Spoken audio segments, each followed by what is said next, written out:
지난주에 바리새파 사람의 이야기를 하면서 이 겉과 속에 대해서 이제 말씀을 나누고 또 그래서 내면 성찰을 강조했는데 어떻게 지난 한 주 내면 성찰을 한번 해보셨습니까? 옆 사람과 함께 3분을 드릴 테니까 나 이렇게 내면 성찰했다 이야기 해보세요 하면 안 하실 거죠. 어, 내면을 성찰했다고 해가지고 뭐 한 번 그렇게 했다고 이렇게 변화가 나타나진 않습니다. 하루 아침에 일어나는 일은 아니에요. 꾸준하게 계속 해야 됩니다. 그렇게 이제 내면 성찰을 계속 하다 보면은 어떻게 될까? 실제로 내가 누구인지 초점이 맞춰지면서 나에 가까워지겠죠. 그리고 실제로 일어난 일들에 대해서 점점 가까워지겠죠. 우리는 이것을 이제 성숙이라고 부릅니다. 실제로 나와 실제로 일어난 그런 일에서 우리가 점점 멀어지면 초점이 맞지 않으면 불완전해지잖아요. 그러면은 실제적인 나의 모습이 나타나지 않고 가식적인 내가 만들어집니다. 외식하게 되는 거예요. 자꾸 가면을 쓰게 되죠. 그것은 속임수고 기만입니다. 그러니까 우리 기독교는 이 속임수와 기만을 넘어서는 겁니다. 그러니까 하나님께서 만드신 이 세상의 실제에 점점 가까워지고 그리고 나의 실제에 점점 가까워지는 그 삶을 우리가 살아야 되는데 그렇게 하기 위해 가지고 우리는 반드시 성찰을 해야 되는 거죠.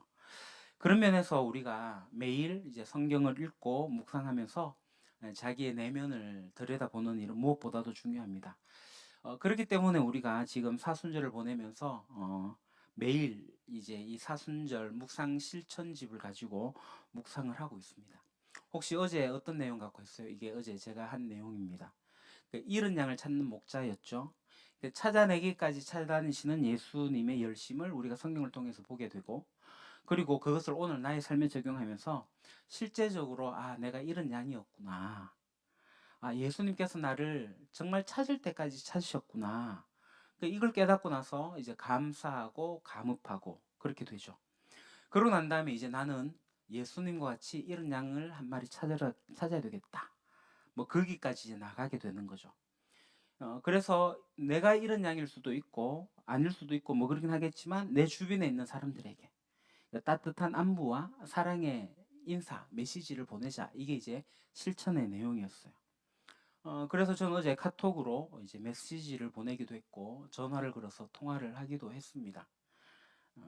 한동안 이 교회 당 안에서 함께 만났던 사람들에게 지금은 보이지 않는 사람들에게 카톡도 보내고 전화도 했어요. 그러면서 이 말씀에 집중해서 내면을 성찰하고 실천해 나가고 하는 일들이 필요합니다. 이 내면을 들여다보고 이 속에 있는 것들이 밖으로 드러나게 되는 거. 그게 이제 변화가 되는 거죠. 성경은 하나님의 정의와 하나님의 사랑의 관점을 처음부터 끝까지 지속적으로 이야기를 합니다. 그러니까 하나님께 우리가 인정을 받기를 원한다면 이 두 가지 관점, 하나님의 정의, 하나님의 사랑, 이 두 가지 관점에서 늘 자기 자신을 조명을 해야 돼요. 매일 아침에 말씀에 비추어 가지고 우리의 내면을 들여다보고 그 하루를 시작하는 거죠. 그래야지 나와 이 세상의 그 진실에 한 발짝 더 가까워질 수가 있는 겁니다. 그러니까 여러분이 지금 들으시는 이 설교도 마찬가지예요. 한국 교회에서 매주일마다 설교가 이루어지는데 많은 성도들이 그 교회에 이제 참석하고 예배를 드리면서 설교를 듣는데 그 목사의 생각에 동의할 만하다 해갖고 고개를 끄덕여요. 어우 설교 좋다 해가지고 만족하는 사람들이 있어요. 여러분 그렇게 설교를 소비하는 거 아닙니다. 설교는요 나에게 하는 하나님의 말씀이에요. 그리고 그 말씀은 곧 나를 성찰하게 합니다. 내가 세상을 잘못 살고 있었구나. 나에 대해서 내가 지금 잘못 생각하고 있었구나. 이 관계를 맺는 것에 대해서 내가 여러모로 부족했구나. 하나님은 그런 분이셨구나. 라고 하면서 성찰하는 시간이에요. 여러분, 주일에 도덕교과서 한 페이지를 들으려고 여기 모여 앉아 있는 게 아니지 않습니까? 나의 내면을 들여다보고 그렇게 하려고 하나님 앞에 앉아 있는 거거든요. 그래서 예배 중에 필요하다면 기도함으로 하나님께 진실하게 반응해도 괜찮다고 생각합니다.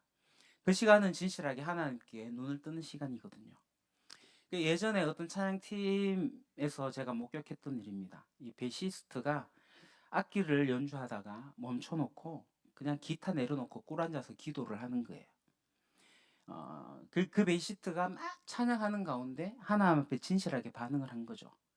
물론 이제 베이스 음이 빠지니까 음악적으로 완성된 건 아니에요. 그러나 거기에 있던 모든 이들이 예배에 더 집중하고 찬양을 했습니다.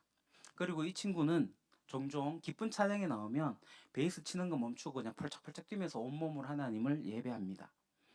이 친구 이름이 뭐냐면 여러분도 알 수 있는데 천명기입니다. 천명기 목사예요. 우리 천 작가님하고 이름이 동명이인입니다. 지금 제주도에서 목회를 하고 있고요. 그 학교 후배입니다. 이 목사님은 그래요. 예배하는 가운데 그 학생 때부터 청년 때부터 하나님 온몸으로 예배를 했죠. 진실한 마음을 담았습니다. 여러분은 하나님 앞에 진실한 마음을 어떻게 담습니까?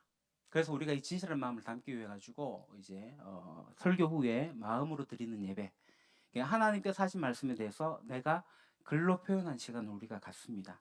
이게 개인적으로 내면을 성찰하는 시간이에요. 여러분도 이런 이야기 많이 들어보시잖아요. 기억을 의존하지 말고 기록에 의존해라.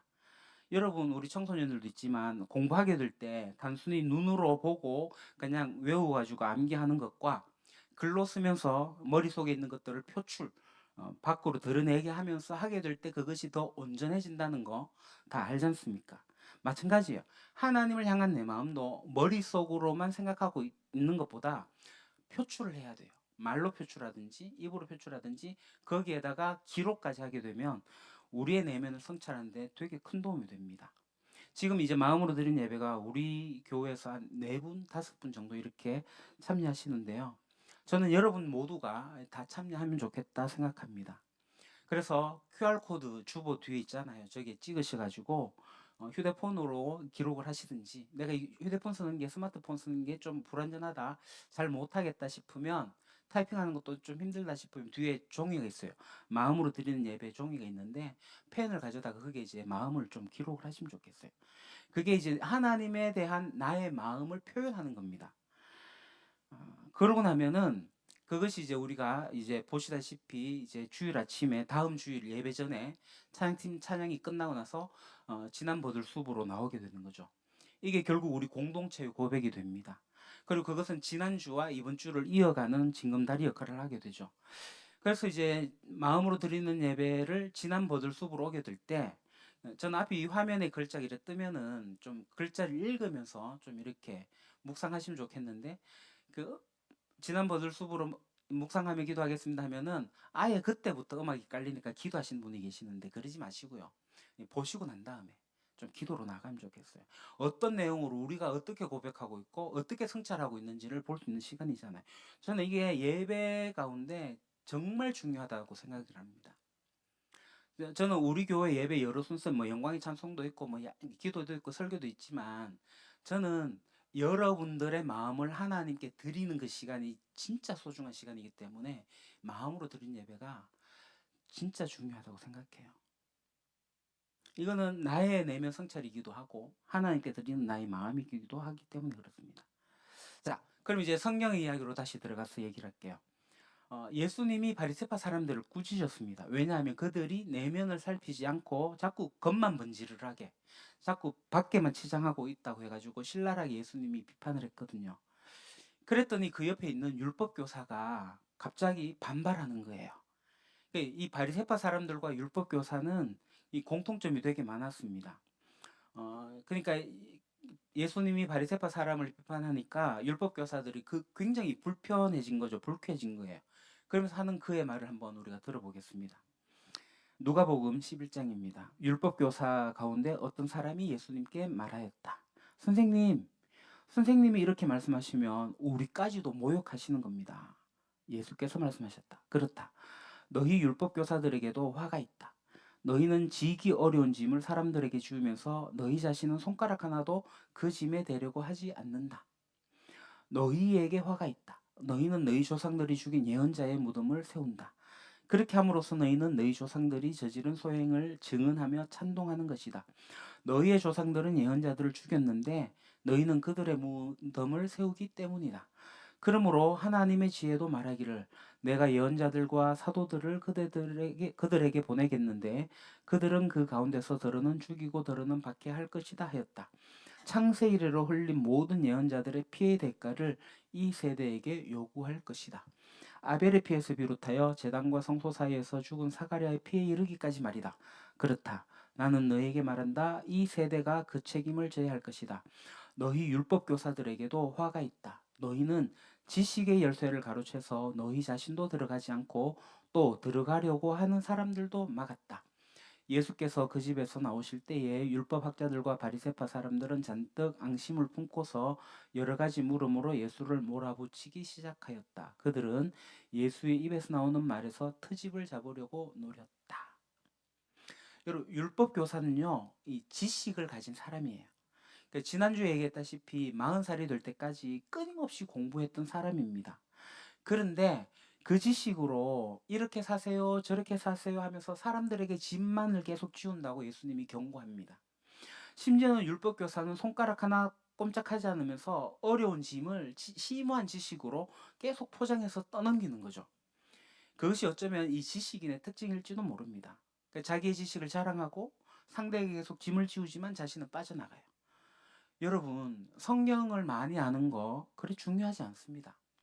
성경에 해박해도 자신이 이 성경에 따라 그대로 살지 않으면 오히려 이 지식의 열쇠를 쥐고 문을 잠그는 셈이라고 예수님 말씀하시거든요. 이 같은 사람을 우리가 율법교사형 인간이라고 부를 수 있습니다. 그 예수님이 이들에게 어떤 얘기를 하냐면 아벨과 사갈의 피를 꺼내고 이야기를 해요. 듣는 사람들이 율법학자들이니까 그들이 잘 알고 있는 내용을 가지고 전합니다. 우리 잘 모르죠. 아벨이 누구예요? 아벨은 구약 성경에서 제일 먼저 죽임을 당한 사람입니다. 그러니까 형 가인이 동생 아벨을 죽여요. 그러니까 아벨이 처음 순교한 거죠. 그리고 구약 성경의 맨 마지막에 순교한 선지자가 사가랴입니다. 그러니까 아벨의 피에서부터 사가랴의 피까지라는 이 말은 하나님의 뜻대로 살려고 했는데 박해를 받고 죽었던 모든 사람을 가리키는 겁니다. 예수님은 그들이 흘린 피의 대가를 너희에게 요구할 거라고 반박합니다. 그럼 이 예수님의 이 이야기를 들은 율법교사들이 어땠을까요? 율법교사들은요, 예수님이 하는 얘기가 뭔 얘기인지 알았을 겁니다. 그러니까 예수님이 이 땅에 오기까지 수많은 사람들이 피를 흘렸고 그 결과로 누가 오냐면 메시아가 오는데 그 메시아이신 예수님께서 오셨는데 지금 이 율법학자들이 메시아이신 예수 그리스도를 거부하고 부정한다면 이 예수님만 거부하는 게 아니죠. 그러니까 예수님이 오시기 이전까지의 박해를 받았고 피를 흘렸던 모든 그 모두를 깡그리 무시하는 그 책임을 너희가 질 수 있느냐? 예수님이 지금 묻는 거예요. 이 부분은요, 오늘날 성경학자나 신학자 또 목회자들도 그에 해당되는 무시무시한 말씀입니다. 성경을 읽고 연구하면서 메시아이신 예수 그리스도를 발견하지 못한다면 예수님 당시의 율법학자와 똑같아지는 거죠.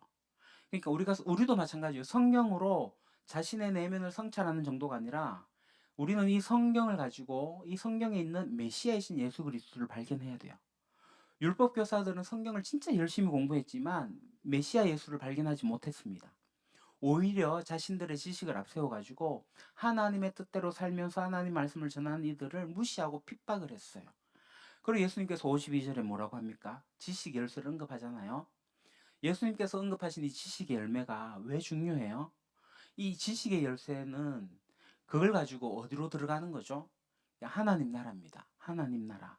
지식의 열쇠를 가지고 하나님 나라로 들어가야 돼요. 문을 열어야 됩니다. 그런데 율법교사들은 이 열쇠를 가지고 있으면서도 어디에 쓸지도 모르고 이 자신도 못 들어가고 다른 사람도 못 들어가게 막았다. 예수님 그렇게 말씀하시잖아요. 다시 말씀드리지만 이 지식의 열쇠의 핵심은요. 예수가 메시아라는 겁니다.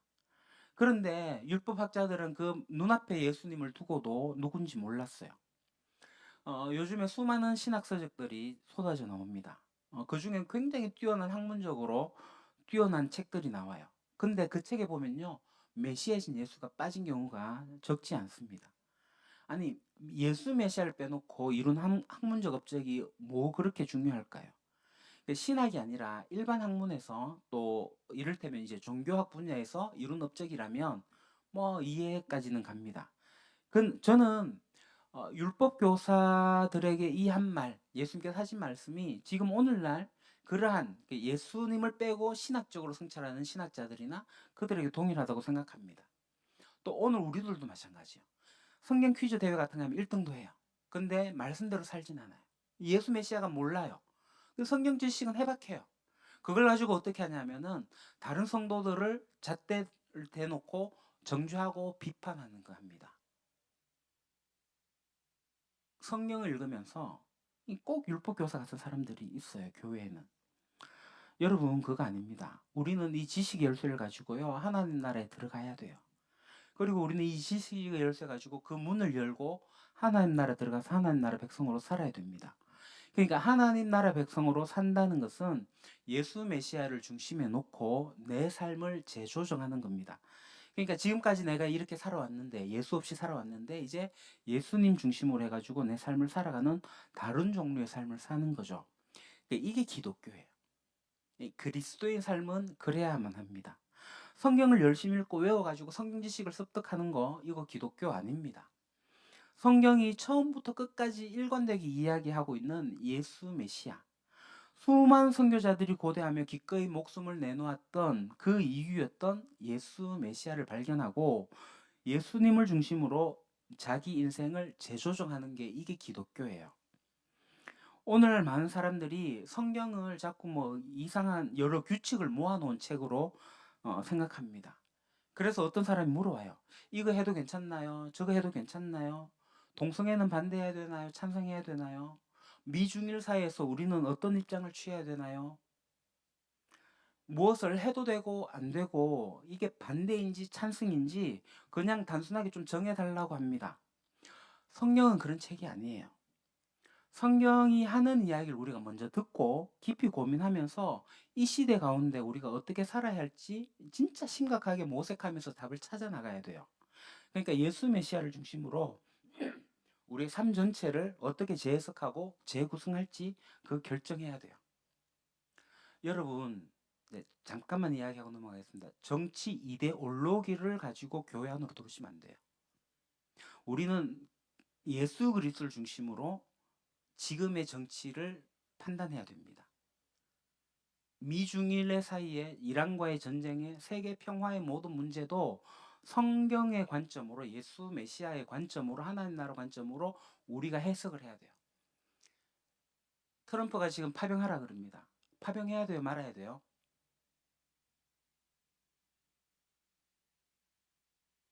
메시아 중심으로 가야 돼요. 하나님 나라 중심으로 가서 그러면 답이 나와요. 근데 이게 단순히 나오는 이야기가 아니에요. 그만큼 깊이 성찰하고 고심하면서 재조정해가면서 답을 만들어 가야 돼요. 근데 그런 거 하지 않고 그냥 단순히 파병해야 된다, 파병하지 않아야 된다 이렇게 나갈 문제가 아니라고요. 얼마나 말씀을 붙들고 기도하면서 성찰해내면서 답을 내느냐, 이 크리스찬이잖아요.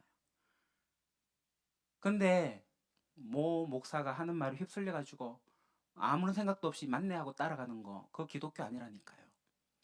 그래 되면 죄송합니다. 완전히 극우에 빠지는 기독교가 돼요. 여러분 우리는 좌도 아니고 우도 아닙니다. 우리는요 가운데서 주님만 바라봐야 돼요. 주님을 보고 우도 비판해야 되고 좌도 비판해야 돼요. 우가 좋으면 주님만 바라보고 우를 끌어안아야 되고 좌도 끌어안아야 돼요. 하나님의 나라의 정의와 사랑으로 다 품을 수 있는 게 기독교입니다. 왜 자꾸 분열을 만들어내고 자꾸 서로 분립을 시키려고 하는지. 여러분 기독교는 그런 종교가 아니라니까요. 근데 오늘 한국 교회에서는 너무나도 분립이 심합니다. 분리되면서 어떻게 해요? 내 편이 아니면 적입니다. 이 부분은 제가 요 정도까지만 할게요. 우리는 예수 메시아를 중심으로 해서 우리 삶을 조정해야 돼요. 그 율법 교사로 대표되는 이 율법 교사형 인간은 성경을 정말 열심히 읽지만 예수님 발견하지 못하잖아요. 예수님을 발견하고 그분을 중심으로 삶을 조정해야 됩니다. 이것이 이제 여러분 보시는 그리스도 안에 있는 풍성한 삶에 잘 드러나 있습니다. 우리는 하나님과의 관계, 자신과의 관계, 그리고 이웃 공동체와의 관계, 이 세상과의 관계라는 이 네 가지 영역에서 우리가 성장해야 돼요. 그러니까 하나님과의 관계에서는 하나님을 알아가고 하나님을 사랑하는 거. 자기 자신과의 관계는 자기를 부인하고 성령 충만하는 거. 공동체와의 관계는 형제 사랑과 섬김의 도를, 그리고 세상과의 관계에서는 복음 전도와 세상 경영을 익히고 훈련을 해야 돼요. 이 모든 영역에서 예수 그리스도, 즉 메시아신 예수님을 중심으로 삶이 재편되는 거예요. 그러니까 그리스도 없이 내가 하나님과 관계를 맺었던 사람이 이제는 그리스도를 중심으로 하나님과 관계를 맺고, 세상 방식으로 나를 바라보던 사람이 그리스도 안에서 자기 자신을 바라보고, 그리스도의 중재 없이 관계를 맺었던, 그러면서 공동체를 이루려고 했던 사람이 이제는 그리스도 안에서 공동체를 이루고, 그리스도 상관없이 세상 살이를 하려고 했던 사람이 이제는 그리스도와 함께 세상을 살아갑니다. 그러면서 삶의 모든 영역이 예수님께 중심이 되어서 재조정이 됩니다. 그래서 그리스도 안에 내가 있어야 돼요. 그러면 그리스도 안에 내가 점점 자라나게 됩니다. 그것이 그리스도인의 삶이 평생 계속 가는 거예요. 인생의 중심이 먼저 바뀌는 일에부터 시작해가지고 일생 동안 삶의 모든 부분이 재조정됩니다. 저 역시 많은 부분이 그리스도를 중심으로 재조정되었다고 생각했는데, 이제 50이 넘어가면서 60을 바라보면서 또 다른 이슈들이 매년 매 순간순간 찾아옵니다. 인생에 정말 성숙이 끝이 없구나라는 것을 매일 느낍니다. 그래서 평생 예수님을 중심으로 삶을 조정해 나가는 것이 그리스도인의 삶이구나, 그렇게 생각합니다. 그러니까 성경을 열심히 공부해가지고 제가 지식을 많이 보유하는 게 목표가 아니라 이 지식의 열쇠를 가지고 하나님 나라 들어가서 사는 거, 이게 굉장히 중요합니다. 아니 열쇠를 20개 갖고 있고 100개 갖고 있다고 한들 무슨 소용입니까? 자기도 그 열쇠를 사용할 줄도 모르고 남까지도 그 열쇠를 사용하지 못하게 해가지고, 그러면 아예 애초에 그 열쇠를 가질 필요가 없는 거죠. 그 열쇠를 가지고, 이 지식의 열쇠를 가지고 그 나라에 들어가서 조금씩 성장해 나가는 것이 그리스도인의 삶이에요. 우리가 성경을 읽을 때 하나님이 말씀하십니다. 그리고 그 소리에 우리가 귀 기울이면서 내가 약하고 부족한 영역이 무엇인지 먼저 인식해야 되는 거예요. 그 다음에 재조정해 나가는 겁니다. 이 재조정하려고 하는 어떤 자세, 결단, 이게 중요합니다. 여러분 자동차도 오래 타면 한쪽으로 이렇게 쏠립니다. 그 조향 시스템을 점검해야 되고, 심할 때는 이제 바퀴 바꿔야 되고, 뭐 여하튼 부품을 뭐 교환을 해야 됩니다. 인생 역시 한번 이렇게 재조정했다고 끝나는 게 아니에요. 자꾸 틀어지는 경향이 있습니다. 그래서 우리가 뭘 해요? 매일 아침마다 또는 주일마다 기도하고 성경 읽으면서 이 틀어진 삶을 재조정해 나가는 거죠. 하나님 죄송해요. 이거 바로 잡을게요. 제가 이거 놓쳤네요. 제가 또 다른 사람들에게 인정받으려고 애쓰고 있네요. 라면서 아이고 하나님 이거 중요한 일 아닌데, 아이고 제가 하나님 앞에서 무슨 일이든지 정말 제가 제대로 할게요. 뭐 이러면서 끊임없이 재조정해 나가는 거예요. 여러분 우리가 얼마나 이기적입니까? 얼마나 자기 욕심에 따라 움직입니까? 그래서 하나님의 정의와 사랑 입장에서 나를 바라보게 되면 이거 내가 순전히 나만 생각했네 라면서 매일 이렇게 삶을 조정해 나가는 것이 필요하죠. 이런 태도가 계속 반복이 되면은 라이프 스타일이 됩니다. 자라나게 돼요. 성장하게 돼요. 변화가 일어나게 됩니다. 재조정하려고 하는 자세와 결단을 반복하면서 새로운 습관이 자라나는 거죠. 그래서 우리 인생을 돌아보면 이 습관의 덩어리라고 볼 수 있습니다. 생각하고 말하고 행동하는 모든 방식이 이 습관에서부터 비롯되는데, 옛날의 습관들을 우리가 십자가에 못 박아버리고 하나님 원하시는 새로운 습관으로 대체해 나가야 돼요. 그래서 습관이 사소해 보이지만 그렇지 않아요. 지금 이 설교를 들으면서 맞아 그래 매 순간 삶을 재조정해야지 라는 그런 마음이 지금 들어도 그거 여러분 곧 사라질 겁니다. 정말 사라져요. 그러면 습관을 변화시키기 위해서 어떻게 해야 되죠? 개인적으로 기도하는 거 좋습니다. 그리고 하나 더 한다면 친구나 가족, 가까운 사람에게 내가 무엇을 바꾸려고 하는지 기도로 부탁하는 거 좋습니다. 그게 이제 중보적 기도예요. 내가 지금 나 혼자 이거 안 되는데 나 이렇게 하려고 마음을 먹었어. 내가 이렇게 할 수 있도록 기도해줘. 이를테면 아침에 일어나서 내가 지금 텔레비전을 켜지 않고 내가 성경을 몇 줄이라도 먼저 읽겠어 라고 결단했으면 저거 혼자 하면 안 된다니까요. 얘기해야 돼요. 일 시작하기 전에 내가 출근해가지고 또는 뭐 점심 먹고 와서 잠깐이라도 눈 감고 오늘 하나님께서 나에게 원하시는 게 뭘까 하는 시간을 내가 가져보겠어. 5분이라도 가져보겠어라고 이 습관을 정하고 나면은 혼자서 하면 안 된다고요. 얘기해야 돼요. 나 이렇게 하기로 했어. 그게 별거 아닌 것 같아도 이런 부탁을 하는 것이 마음으로 결정하는 것과는 큰 차이가 납니다. 굉장히 작지만 중요한 계기가 필요해요. 이렇게 해서라도 우리가 하나님과 함께 해야 됩니다. 그러니까 이렇게 습관을 들여가지고 하나님을 알아가고 그렇게 삶을 재조정하며 사는 삶이 하나님 없이 그냥 흘러가면서 사는 사람하고 어떻게 그 삶이 똑같겠습니까? 다릅니다. 그러면서 이제 변화를 경험하게 되고 우리의 습관은 더욱 깊어지게 되는 거죠. 자신의 문제를 인식하고 재조정해 나가겠다는 자세를 취하고 결단하면서 그게 습관으로까지 나아가야 돼요. 그래야지만 진정한 변화가 일어납니다. 그렇지 않고 지금 여러분 설교를 들으면서 고개를 끄덕이고 동의했다가 집에 가서는 금방 잊어버립니다. 그리고 다음 주일에 와가지고 또 다시 고개를 끄덕입니다. 동의하고 돌아가고 동의하고 돌아가고 네 반복되는 삶이 반복돼요. 그럼 변화는요 요원해집니다. 그러니까 이런 면에 있어서 공동체가 중요해요. 공동체가 큰 힘이 됩니다. 삶의 취약한 부분들을 재조정하게 될 때 혼자 하려면 힘이 들거든요. 그러나 함께 하면은 도움이 됩니다.